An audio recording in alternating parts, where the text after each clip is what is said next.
যোৰহাটৰ সামাজিক সাংস্কৃতিক অনুষ্ঠান তৰাজৰ মহিলা প্ৰতিভা চৰাৰ মহিলাসকলৰ মানৱীয় পদক্ষেপ। যোৰহাটৰ গ্ৰীণ ভিউ লেনৰ তৰাজান মহিলা প্ৰতিভা চৰাৰ এই সফল মহিলাৰ কৰ্মই সকলোৰে বাবে আদৰ্শ হোৱাৰ লগতে দৃষ্টি আকৰ্ষণ কৰা দেখা যায়।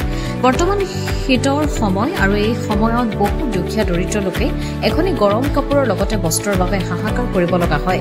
এনে সময়তে এইসকল লোকৰ বাবে তৰাজান মহিলা প্ৰতিভা চৰাৰ মহিলাসকলে যোৰহাট নগৰৰ মাজমজিয়াত বস্ত্ৰদানৰ কাৰ্যসূচী গ্ৰহণ কৰিছে, য'ত বহু সংখ্যক লোকে কাপোৰ সংগ্ৰহ কৰাও দেখিবলৈ পোৱা যায়।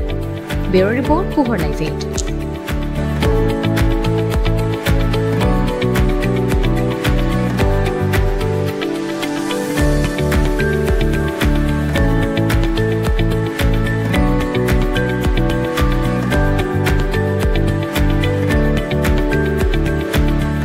আমি তৰাজান মহিলা প্ৰতিভা চৰা বুলি গ্ৰীণ ভিউ লেন যোৰহাট গ্ৰীণ ভিউ লেনত অৱস্থিত এটা মহিলা সাংস্কৃতিক তথা সামাজিক অনুষ্ঠান।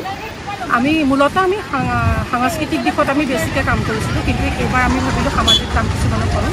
সেইকাৰণে আমি এই 2024 বৰ্ষৰ সামৰণিত আৰু 25 বৰ্ষৰ আৰম্ভণিতে ভাবিছোঁ আমি যিসকলৰ কাপোৰৰ তাত কিনিবলৈ অসুবিধা তেওঁলোকক আমি কাপোৰসমূহ বিতৰণ কৰিম। সেইভাবে আমি আমাৰ সকলো সদস্যই মিলি আজি আমি বস্ত্ৰ বিতৰণ কাৰ্যসূচী অনুষ্ঠিত কৰিলোঁ। আমি সকলোৰে পৰা যথেষ্ট সঁহাৰি পাইছোঁ। সকলোৱে আমাক যথেষ্ট বস্ত্ৰও দান দিছে আৰু নিবলৈও যথেষ্ট মানুহ ওলাইছে। এই ক্ষেত্ৰত আমি যথেষ্ট সঁহাৰি। ইয়াৰ পাছতে আমি বিভিন্ন কাৰ্যসূচী হাতত লৈছোঁ। আমি বান পীড়িত অঞ্চলত গৈ পেলাই ভাবিছোঁ আমি সাহায্য প্ৰদান কৰিবলৈ, বৃক্ষৰোপণ কৰিম। তেনেকুৱা আমি সামাজিক কাৰ্যসূচী কিছুমান হাতত লৈছোঁ। আমাৰ অনুষ্ঠানটো 1992 চনতে প্ৰতিষ্ঠা হোৱা 32 বছৰীয়া অনুষ্ঠান। সেইকাৰণে সেই হিচাপে আমাৰ প্ৰায় 100গৰাকী ওচৰা-ওচৰি সদস্য আছে। সকলোৱে আমি আজি এইখিনি কাম কৰিছোঁ। সকলোৱে আমি একেলগে আমি সকলোৱে কৰিছোঁ ন, কামখিনি ভাল লাগিছে। সকলোৱে আমি মিলি পেলাই আজি ৰাতিপুৱা 10টা বজাৰ পৰা বহিছোঁ। এতিয়া প্ৰায় আমাৰ কাপোৰখিনি শেষেই হৈ গৈছে। এতিয়ালৈকে আমাৰ কিমান সদস্যই নিছে? এতিয়ালৈকে আমাৰ 164জনে কাপোৰ নিছে ইয়াৰ পৰা। আৰু আমি মানে ভবাতকৈ মানে বহুত বেছি সঁহাৰি পাইছোঁ। ভাল লাগিলে, সেইকাৰণে বহুতখিনি মানুহৰ হেৰি হ'ল, তেওঁলোকেও ভাল লাগে। আৰু সকলোৰে কাৰণে এটা কথা কওঁ, আৰু সকলোৱে আপোনালোকৰ ঘৰত যেতিয়া নতুন পেলাই যাবলগীয়া বুলি ভাবে কাপোৰখিনি, যিহেতু আজিকালি এবাৰ দুবাৰ পিন্ধাৰ পিছতে কাপোৰখিনি থাকি যায়, সেইখিনি ধুই পখালি দিব, আমাৰ লগত যোগাযোগ কৰিব। আমি আকৌ এনেকুৱা কাৰ্যসূচী হাতত ল'ম, আমাক দিব, আমি এনেদৰে আকৌ সকলোকে বিতৰণ কৰিম। যে আমি এইটো কাৰ্যসূচী লৈছোঁ, মানে প্ৰত্যেক মানুহৰ ঘৰতে মানে কাপোৰ বহুত থাকি যায়, কিছুমান নিপিন্ধাকৈ থাকি যায়, তেনেকৈয়ে থাকি যায়, সোমোৱাই থোৱা হয়। আৰু সেইখিনি আচলতে বেলেগ কাৰোবাৰ উপকাৰ হওক, দুখীয়া নিচলা মানুহখিনি যাতে উপকাৰ হয়, সেইকাৰণে আমি ভাবিলোঁ কাপোৰখিনি সকলোৱে দিয়ক, আমি গোটাই লওঁ। আমাৰ মহিলা প্ৰতিভা চৰাই এইখিনি আয়োজন কৰা হৈছে।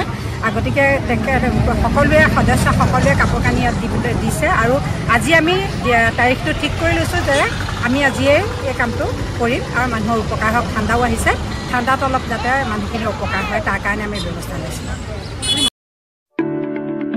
যোৰহাট নগৰৰ মাজমজিয়াত মুকলি হ'ল অত্যাধুনিক সা সুবিধাযুক্ত বিলাসী অতিথিশালা শ্ৰাংগিল্লা হোমষ্টে।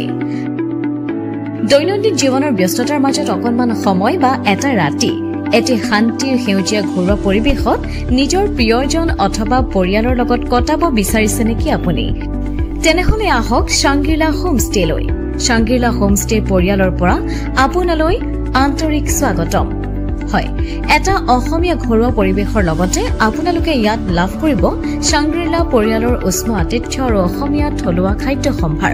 তদুপৰি আমাৰ ইয়াতে আছে আহল বহল আৰামদায়ক অধিক সুবিধাযুক্ত শীত-তাপ নিয়ন্ত্ৰিত কোঠা, 24 ঘণ্টাই বিজুলী সৰবৰাহৰ লগতে জেনেৰেটৰৰ সুবিধা আৰু শক্তিশালী চিচি কেমেৰাৰ ব্যৱস্থা, বিনামূলীয়া ৱাইফাই সুবিধা, কাৰ পাৰ্কিঙৰ ব্যৱস্থা, ন্যূনতম মূল্যত গাড়ী চালকৰ বাবে কোঠালিৰ ব্যৱস্থা, লগতে আপোনাৰ প্ৰমোদৰ বাবে উপলব্ধ এখন মুক্ত টেৰেছ, য'ত মুকলি আকাশৰ তলত আহাৰ গ্ৰহণৰ আনন্দ লাভ কৰিব পাৰিব আপুনি। আপোনাৰ বাবে এটি সুখবৰ, আমি প্ৰথম 20জন গ্ৰাহকলৈ আগবঢ়াইছো 30% ৰেহাই মূল্যত অত্যাধুনিক কোঠালি।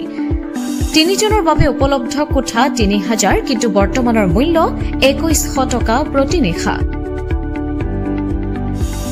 2জনৰ বাবে উপলব্ধ কোঠা 2500 টকা, কিন্তু বৰ্তমানৰ মূল্য 1750 টকা প্ৰতি নিশা। তেনেহলে পলম নকৰি এতিয়াই আমাৰ শ্ৰাংগিল্লা হোমষ্টেলৈ আহিব পাৰে। আপোনাক স্বাগতম জনোৱা হৈছে আমাৰ পৰিয়ালৰ তৰফৰ পৰা। অধিক জানিবৰ বাবে আমাৰ যোগাযোগ নম্বৰত যোগাযোগ কৰক। আমাৰ ঠিকনা DCB ৰোড, হেমবৰুৱা পথ, তৰাজান কাকতি গাঁও, যোৰহাট।